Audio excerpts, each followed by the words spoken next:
नमस्कार students, exercise 3.3 question number third, pair of linear equation into variable. तो third question इसका solve by substitution and cross multiplication method. आपने दोनों method से इसको सोल्व करना है, सब्स्टिट्यूशन मेथड से भी और क्रॉस मल्टीप्लिकेशन मेथड से भी, जो पेयर ऑफ लीनियर इक्वेशन आपके पास गिवन है। तो इसमें सब्स्टिट्यूशन मेथड में क्या करते हैं, सब्स्टिट्यूशन मेथड में एक में से x की वैल्यू निकाल के या y की वैल्यू निकाल लो किसी भी इक्वेशन में से, और दूसरे में आप पुट कर दोगे। किसी वेरिएबल की वैल्यू निकाल के दूसरी इक्वेशन के अंदर सब्स्टिट्यूट कर देते हैं, वहाँ से आपके एक वेरिएबल की वैल्यू आ जाएगी। फिर आप इक्वेशन 1 या इक्वेशन सेकंड में रख के निकाल सकते हो, जैसा कि हमने एक्सरसाइज 3.3 में किया था, सेम करेंगे आप। और क्रॉस मल्टीप्लिकेशन मेथड से इसी एक्सरसाइज में हमने समझा है क्रॉस मल्टीप्लिकेशन मेथड। तो उसी मेथड से मैं इसको सॉल्व करवा देता हूँ। सब्स्टिट्यूशन से आप खुद सॉल्व करोगे और क्रॉस मल्टीप्लिकेशन मेथड से मैं इस क्वेश्चन को आपको सॉल्व करवा देता हूँ। तो क्रॉस मल्टीप्लिकेशन में होता है, सबसे पहले हमारा स्टैंडर्ड फॉर्म में इक्वेशन होनी चाहिए। मीन्स ये कि आपका 8x + 5y + 9 है, इधर माइनस का 9 हो जाएगा, इक्वल टू 0 होना चाहिए। स्टैंडर्ड फॉर्म में ये होता है हमारा। और इधर आपका ये 3x + 2y -4 = 0। जो स्टैंडर्ड फॉर्म होती है वो आपको मैं बता देता हूँ। ये होती है आपकी ax + by + c = 0। पेरो जो लीनियर इक्वेशन होती है आपकी इनटू वेरिएबल, उसकी standard form ax + by + c = 0 होती है आपकी। तो इन दोनों इक्वेशन में से आप क्या करते हैं कि x लिखते हैं, फिर y लिखते हैं, फिर 1 लिखते हैं। मैंने बताया था x के कोफिशिएंट को आपने छोड़ना है, y के कोफिशिएंट से लिखना स्टार्ट करना है 5 2। फिर आप लिखोगे -9 -4, फिर आपका ये आ जाएगा 8 3। अगेन आपका y के कोफिशिएंट आ जाएंगे 5 और 2। तो x इसके डिवाइड में क्या होता है, इन दोनों की मल्टीप्लाई में से ये माइनस करते हैं हम। 5 4 20 और माइनस कर देते हैं, कितना हो जाएगा, ये 9 2 18, माइनस का 18 हो जाएगा = y डिवाइड बाई इन दोनों की मल्टीप्लाई में से 9 3 27 हो जाएगा माइनस का, और ये माइनस का हो जाएगा फिर 8 3 24। ओके, = 1 डिवाइड बाई ये 8 दूनी 16 हो जाएगा, माइनस ये 5 3 15 हो जाएगा। समझ में आ रहा है आपको? ओ सॉरी, ये थोड़ा सा वीडियो की हो गया था, इस देख लीजिए। इन दोनों की मल्टीप्लाई माइनस के 20, ये माइनस माइनस का प्लस हो जाएगा आपका। इन दोनों की फिर की मैंने माइनस के 27, माइनस करना था आपने 8 दूनी 16, 800 के सॉरी ये 800 के 32 हो जाएगा आपका। ओके, और इधर हम मल्टीप्लाई करेंगे तो ये 8 दूनी 16, उसमें से ये 5 दिए 15 माइनस हो गया आपका। ओके, अब हम इसको अगेन सॉल्व करते हैं कि कितना हो जाएगा, माइनस के 20 है, माइनस माइनस प्लस का 18 हो जाएगा, प्लस के 18 माइनस के 20 माइनस का 2 रह गया। y डिवाइड बाई प्लस के 32 आ गया आपका, ये प्लस के 32 है, माइनस का 27 है, तो यहाँ पे प्लस का 5 रह जाएगा। यहाँ पे 1 डिवाइड बाई 16 में से 15 जाएगा, 1 हो जाएगा। अब x वाले टर्म को भी कांस्टेंट की इक्वल लेना, y वाले को भी कांस्टेंट की इक्वल लेना है। तो हम क्या कर देते हैं, x/2 = आपका 1 हो जाएगा, क्योंकि 1/1 1 ही होता है आपका। और इधर हम करेंगे तो y/5 = आपका 1 हो जाएगा। यहाँ से x की वैल्यू निकालोगे तो 2 से मल्टीप्लाई हो जाएगी 2, यहाँ से y की वैल्यू निकालोगे तो 5 की 1 के साथ मल्टीप्लाई 5 x की, और y की वैल्यू हमें चाहिए थी, x की वैल्यू -2। ओके, क्वेश्चन नंबर 4 का फर्स्ट पार्ट आपका, A part of monthly hostel charge is fixed and the remaining dependent on the number of days one has taken food in the mess. When the student A take food for 20 days and C to pay 1,000 as a hostel charge, whereas a student B who take foods for 26 days pay 1,180 rupees as hostel charge. Find the fixed charge and the cost of food per day. Question में आपके पास given था कि एक monthly charge और fix charge जो है वो अलग अलग से लिया जाता है हॉस्टल के अंदर। आपने फाइंड करना था फिक्स चार्ज, तो हम लेट कर लेते हैं, let the fix charge is, जो फिक्स चार्ज है हमारा वो हमने ₹X मान लिया। और चार्ज जो है cost of food per day जो है हमारा, कॉस्ट ऑफ फूड ये लेट कर लिया हमने पर डे, ये दोनों हमने फाइंड करने हैं, तो इसको हमने वायलेट कर लिया। तो इसमें आपके पास गिवन क्या है कि एक हॉस्टल का रूल ये है कि एक फिक्स चार्ज लिया जाएगा जो मेस के अंदर, जो हॉस्टल के अंदर रहता है, और उससे पर डे अगर वो फूड करता है तो उसके लिए अलग से क्या होगा, आपका कॉस्ट लगेगी। ओके, तो एक स्टूडेंट है ए जो 20 दिन तक करता है, 20 दिन तक भोजन अगर करता है तो उसे वो 1000 रुपये हॉस्टल को देता है। तो देखो इसने एक्स रुपये तो दिए ही है अकॉर्डिंग टू क्वेश्चन। अगर हम देखेंगे तो ये फिक्स तो उसको देना ही पड़ेगा ए ने, ठीक है। 20 डे करता है तो पर डे वाई रुपये देता है वो, तो 20 डे का कितना हो जाएगा 20 डे, और टोटल उसने 1000 रुपये सबमिट करवाए। ओके, हॉस्टल चार्ज उसका टोटल 1000 रुपये हो गया। इसी प्रकार से स्टूडेंट बी है, वो 26 दिन तक भोजन करता है, 26 दिन तक करता है। देखो एक्स को तो फिक्स है ही हमारा, और पर डे आपका वाई है तो 26 दिन का 26 वाई हो जाएगा, और टोटल आपका कितना हो गया ये 1180। ये इक्वेशन सेकंड आ गई। दोनों इक्वेशन को आपने किसी भी अलजेब्रिक मेथड से सोल्व करना है। आप सब्स्टिट्यूशन मेथड लगा सकते हो यहाँ पे, और एलिमिनेशन मेथड लगा सकते हो, क्रॉस मल्टीप्लिकेशन मेथड लगा सकते हो। तो मैं इसको एलिमिनेशन मेथड से कर रहा हूँ। एलिमिनेशन मेथड में सिंपल हो जाएगा, आपका इक्वेशन को माइनस करते हैं। इक्वेशन सेकंड में से इक्वेशन फर्स्ट को हमने सब्ट्रैक्ट कर लिया। सब्ट्रैक्ट करेंगे तो ये नीचे वाले जो इक्वेशन आएगी उसके साइन चेंज हो जाएंगे। प्लस का एक्स माइनस का एक्स कैंसिल आउट हो गया। 26y में से 20y माइनस करोगे 6y रह गया। इधर आपका 1180 में से 1000 माइनस करोगे 180 रह गया। y की वैल्यू निकालोगे तो 180 डिवाइड बाई 6 हो जाएगा, और 6 3 18। अब y की वैल्यू जो आई है इसको इक्वेशन 1 या इक्वेशन सेकंड में हम रख सकते हैं। अगर हम इसको इक्वेशन 1 में रखते हैं तो क्या हो जाएगा आपका x प्लस 20, y की वैल्यू आपकी 30 हो जाएगी, इक्वल टू आपका 1000 था। ये हमारा 600 हो गया। x की वैल्यू आ जाएगी 600 माइनस हो जाएगा 1000 माइनस का 600 कितना आ गया आपका ये 400 आ गया, ये आपका आ गया। तो आपका फिक्स आया चार्ज आपका 400 रुपीज़ आ गया, और कॉस्ट ऑफ पर डे आपका 30 रुपीज़ आ गया। लीजिए इसका second part. A fraction became 1/3 when 1 is subtracted from the numerator, and it became 1/4 when 8 is added to its denominator. Find the fraction. Video pause करके आप उस question को देख लीजिए, रिवर्स कीजिए थोड़ा सा। तो इसमें क्या आपके पास एक फ्रैक्शन है जो 1/3 हो जाता है जब सब्ट्रैक्ट करते हो न्यूमरेटर में से एक। तो फ्रैक्शन को लेट कर लेते हैं, हमने फ्रैक्शन फाइंड करना है। Let the fraction is x/y। According to question अगर हम देखेंगे तो ये बोल रहा है आपका अगर सब्ट्रैक्ट करें न्यूमरेटर में से 1 को सब्ट्रैक्ट, न्यूमरेटर हमारा x है, x में से 1 सब्ट्रैक्ट कर दिया, डिनोमिनेटर में कोई चेंज नहीं करना है, तो ये हमारा 1/3 हो जाता है। यहाँ से क्रॉस मल्टीप्लाई करवा के हम इक्वेशन फर्स्ट निकाल लेंगे। 3x माइनस का 3 इज इक्वल टू वाई की 1 के साथ y, माइनस का y इधर प्लस का y इधर माइनस का हो जाएगा, माइनस का 3 उधर प्लस हो जाएगा। 3x minus y is equal to +3, ये इक्वेशन 1 आ गई। सेकंड कंडीशन हमारी ये है कि जब 1/4 हो जाता है जब डिनोमिनेटर में 8 ऐड किया जाता है, तो न्यूमरेटर में कुछ नहीं करना, डिनोमिनेटर में हमने 8 ऐड कर दिया है, तो ये 1/4 हो गया। Cross multiply 4x is equal to y plus 8 plus y इधर आ जाएगा, तो 4y माइनस के वाई 4x माइनस के y is equal to 8, equation number second. Equation first और इक्वेशन सेकंड को आपने किसी भी मेथड का यूज़ करके सब्स्टिट्यूशन मेथड लगा सकते हो, एलिमिनेशन मेथड लगा सकते हो, क्रॉस मल्टीप्लिकेशन से आपने सोल्व करना। A part of monthly hostel charge is fixed and the remaining dependent on the number of हमारा क्वेश्चन थर्ड था।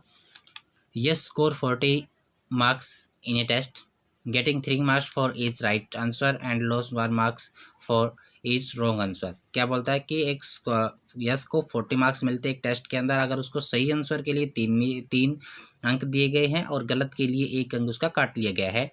Had 4 marks been awarded for each correct answer and 2 marks been deducted from each incorrect answer. अगर उसका rule ये होता है कि 4 अंक उसको करेक्ट आंसर के मिलते हैं और 2 अंक उसके इनकरेक्ट जो आंसर था उसके काट लिए जाते, then Yash would have scored 50 marks, तो उसको 50 अंक मिलते। How many questions there were in the test के अंदर टोटल कितने क्वेश्चन थे वो हमने बताना है कि राइट कितने किए उसने, रॉन्ग कितने किए, और टोटल हमने बताना है। तो लेट कर लेते हैं, let number of right question solved by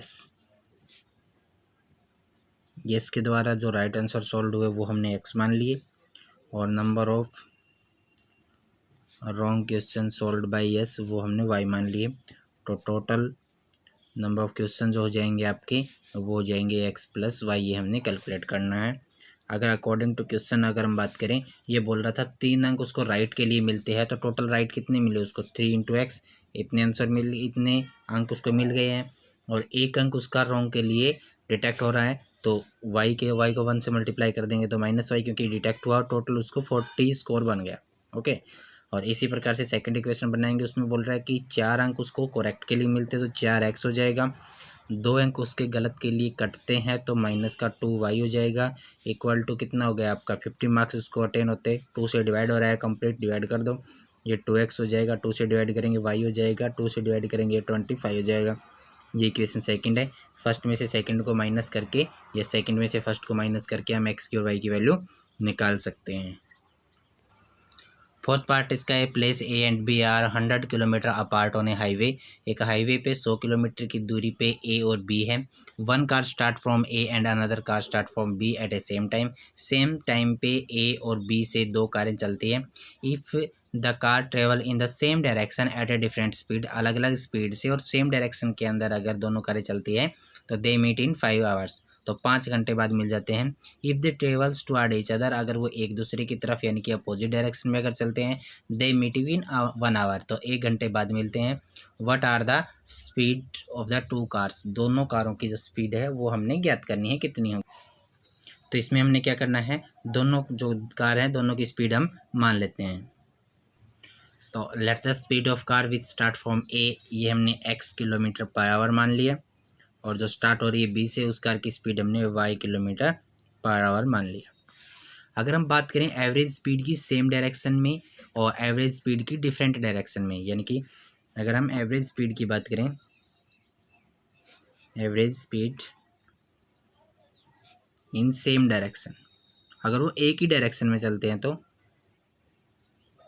average speed कितनी होगी। तो इसको इस प्रकार से समझिए कि ये पॉइंट हमारा ए हो गया, ये पॉइंट हमारा बी हो गया। एक ए से चल रही है, एक बी से चल रही है, ये ए से भी इसी डायरेक्शन में चल रही है, बी से भी इसी डायरेक्शन में चल रही है, सेम डायरेक्शन होगी दोनों की, यानी कोई पॉइंट सी था उसकी तरफ ये दोनों जा रही हैं, तो इन दोनों के बीच की डिस्टेंस है 100 किलोमीटर। अगर दोनों की स्पीड सेम हो, मीन्स इसकी जितनी स्पीड है वही सेम स्पीड से ये चल रही है, जितनी दूरी बी ट्रेवल करेगी सेम उतनी ही दूरी कौन ट्रेवल कर देगी, ए ट्रेवल कर देगी। अगर ये 10 किलोमीटर चली है तो 10 ये चलेगी यहाँ से। ओके, तो अब भी तो बीच में इनकी वही 100 किलोमीटर रह जाएगी, मीन्स अगर इनकी सेम स्पीड होती तो ये कभी मिलती ही नहीं। ओके, तो ये मिली कैसे, जब इसने ये 100 किलोमीटर को कवर अप कर लिया, इससे बी वाली से ज़्यादा चली है 100 किलोमीटर। अब सिर्फ हमने क्या चाहिए कि 100 किलोमीटर जब ये जितनी स्पीड ज़्यादा से चली है तो उसमें हमारे 5 आवर लग रहे हैं, 5 घंटे उसी में हमारे लगे हैं। तो अगर देखा जाए तो 5 घंटे कैसे एक्चुअली कहाँ लगे हैं, देखो जब ये 100 किलोमीटर जा रही है यहाँ पे, ठीक है, बस इसको 5 घंटे लगे हैं वो एक्स्ट्रा स्पीड से ट्रैवल करने में। वो एक्स्ट्रा स्पीड कैसे आएगी, एक्स की ए की हमने एक्स मान ले रखी है और बी से चलने वाले की वाई मान रखी है, तो एक्स्ट्रा स्पीड आ गई एक्स माइनस वाई की। तो एवरेज स्पीड सेम डायरेक्शन में क्या आ जाएगी आपकी, एक्स माइनस वाई। ओके, ये एक्स माइनस वाई आपकी एवरेज स्पीड आ गई सेम डायरेक्शन में। और एवरेज स्पीड आपकी, average speed in different direction की अगर बात करें तो वो कितनी आ जाएगी। डिफरेंट डायरेक्शन में अगर हम बात कर रहे हैं तो इसमें क्या होगा आपका, ये दोनों कारें एक दूसरे के अपोजिट में चल रही है, मतलब दोनों मिल करके 100 किलोमीटर ट्रैवल कर रही है ना। ये एक यहाँ से चली थी, एक यहाँ से चली थी, ये इस तरफ चल पड़ी, ये इस तरफ हो गई, 100 किलोमीटर टोटल था हमारा। कुछ दूरी ए ने ट्रैवल कर ली, कुछ दूरी बी ने ट्रैवल कर ली, तो मतलब दोनों ने मिलकर 100 की है, तो एवरेज स्पीड इन दोनों का प्लस हो जाएगा। तो एवरेज स्पीड आपके पास होगी x plus y kilometre per hour. तो अकॉर्डिंग टू क्वेश्चन अगर हम देखेंगे, तो इसमें क्या होता है आपका, स्पीड को फाइंड करने के लिए फॉर्मूला ला जाते हैं। स्पीड आपकी एक्स माइनस वाई है, speed is equal to distance by time होता है। डिस्टेंस आपकी 100 किलोमीटर की थी और सेम डायरेक्शन में टाइम लगा 5, तो टाइम हमने ये ले लिया। ओके, तो इसमें हमने फॉर्मूला लगाया है, जो स्पीड है इज इक्वल टू, स्पीड को वेलोसिटी बोलते हैं, और क्या हो जाएगी आपकी डिस्टेंस बाई टाइम। ये फॉर्मूला हमने यूज़ कर लिया। ओके, तो यहाँ से 5 से कैंसिल आउट हो गया, 20 आ गया आपका। X minus y is equal to 20, ये इक्वेशन आपका फर्स्ट हो जाएगा। इसी प्रकार से जब स्पीड हम डिफरेंट डायरेक्शन में लेंगे तो एक्स प्लस वाई हो जाएगा आपका। एक्स प्लस वाई, डिस्टेंस आपकी वही 100 किलोमीटर रहनी थी और अपोजिट डायरेक्शन में ये 1 आवर बाद मिलती है। तो x plus y is equal to 20 हो गया आपका इक्वेशन नंबर सेकंड। दोनों इक्वेशन को आप किसी भी सब्स्टिट्यूशन मेथड का यूज़ करके किसी भी मेथड का यूज़ करके सोल्व करोगे। लास्ट पार्ट है इस क्वेश्चन का। The area of triangle get reduced by 9 square unit if the length is reduced by 5 unit and breadth is increased by 3 unit। अगर हम किसी भी रेक्टेंगल की लेंथ को 5 यूनिट कम कर देते हैं और इंक्रीज कर देते हैं ब्रेथ को 3 यूनिट, तो टोटल एरिया उसका 9 स्क्वायर यूनिट कम हो जाता है। और अगर हम इंक्रीज करें लेंथ को 3 यूनिट और इंक्रीज करें लेंथ को ब्रेथ को 2 यूनिट, यानी कि दोनों को इंक्रीज कर दिया, लेंथ को 3 यूनिट कर दिया और ब्रेथ को हमने 2 यूनिट कर दिया, तो एरिया आपका 67 स्क्वायर यूनिट इंक्रीज हो जाता है। तो हमने डायमेंशन फाइंड करना है रेक्टेंगल का। क्या होगा, डायमेंशन में आपकी लेंथ और ब्रेथ आएगी। लेंथ को हमने एक्स एज्यूम कर लिया, एक्स यूनिट, और ब्रेथ को हमने वाई एज्यूम कर लिया। लेंथ और ब्रेथ को हमने एक्स और वाई एज्यूम कर लिया, तो एरिया आपका क्या हो जाएगा, एरिया होता है लेंथ इंटू ब्रेथ। लेंथ आपकी एक्स है और ब्रेथ आपकी वाई है। अब अकॉर्डिंग टू क्वेश्चन की अगर हम बात करेंगे, अकॉर्डिंग टू क्वेश्चन हमारा क्या है, ये बोल रहा था कि अगर हम लेंथ को रिड्यूस कर दें 5 यूनिट, तो लेंथ हमारी एक्स है, एक्स को हमने 5 यूनिट रिड्यूस कर दिया, कम कर दिया, और ब्रेथ को हम इंक्रीज करना 3 यूनिट, तो ब्रेथ हमारी वाई थी, इसको हमने इंक्रीज करना 3 यूनिट। तो देखो ये लेंथ हो गई हमारी, अब ये ब्रेथ हो गई हमारी। अगर हम दोनों की मल्टीप्लाई करेंगे तो क्या आएगा, आपका एरिया आएगा। लेकिन एरिया यही पहले वाला नहीं आएगा, एरिया में क्या होगा, ये इसने बोल रखा है कि एरिया रिड्यूस हो जाता है आपका कितना, 9 स्क्वायर यूनिट, तो इसमें से 9 कम हो गया। इसकी मल्टीप्लाई करवा के यहाँ से हम इक्वेशन बना लेंगे।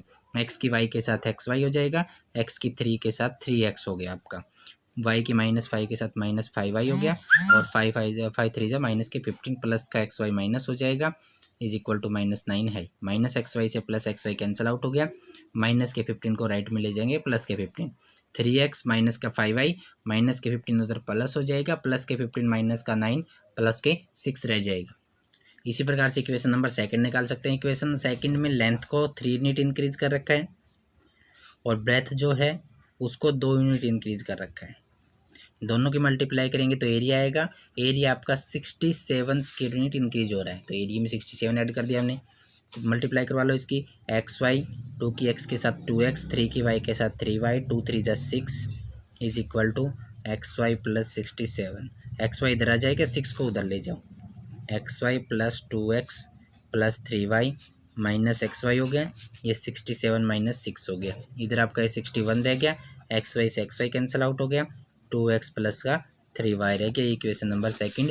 दोनों इक्वेशन को सोल्व करके एक्स की और वाई की वैल्यू निकाल सकते हो। बच्चों अगर कोई भी क्वेश्चन कहीं से भी आपका रहता है तो आप कमेंट कीजिएगा, बता दीजिएगा, तो मैं या तो आपको नेक्स्ट वीडियो अपलोड करवा दूंगा इनको सोल्व करवा के, क्योंकि वीडियो बहुत लेंथी हो रहा था, तो बहुत लॉन्ग हो रहा था, इसलिए मैंने इनको थोड़ा एक बार आपकी इक्वेशन बनाई है। अगर कोई क्वेश्चन नहीं सोल्व हो रहा हो तो आप कमेंट कीजिएगा और शेयर कीजिए, सब्सक्राइब कीजिए, थैंक यू, लाइक कीजिए।